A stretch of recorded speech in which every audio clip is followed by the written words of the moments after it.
Hello everyone and welcome to another season of Instant Replay where we give you our take on the most controversial calls of the opening weekend. I'm Simon Borg. We start with the wildest match in Portland. The New York Red Bulls have a 3-1 lead on the Timbers when New York defender Heath Pierce clearly takes down Portland's Andrew Jean-Baptiste right in front of the Timbers army and in front of referee Jair Marufo.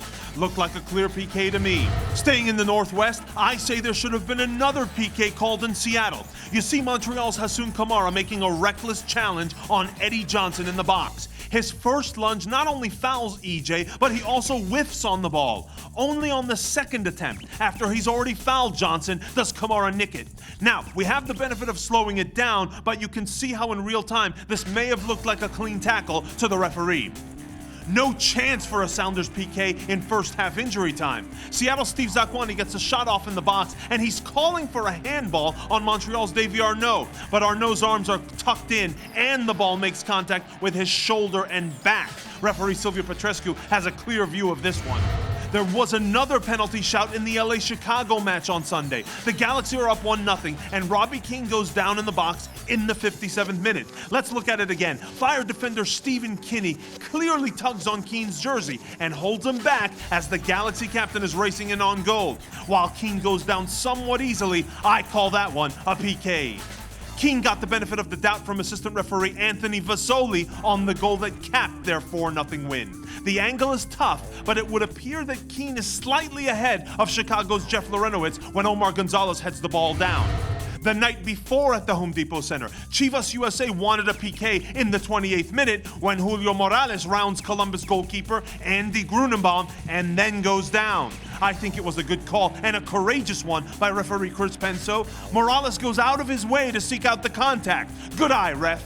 But Chivas USA should have gotten the call in the 72nd minute when Miller Bolaños sends in this cross only for new crew defender Glauber to raise his arm and block it.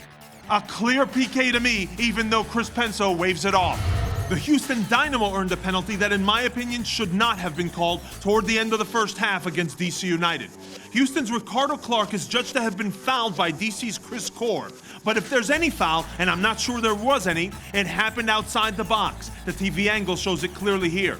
As to the foul, maybe it was the tug on Clark's arm, but I'm more inclined to think it was Clark himself kicking into Corb that led him to trip up. But since the foul was called, it should have been a red card, and Corb gets away with just a yellow. DC United goalkeeper Bill Hamid saved the conversion attempt by Brad Davis.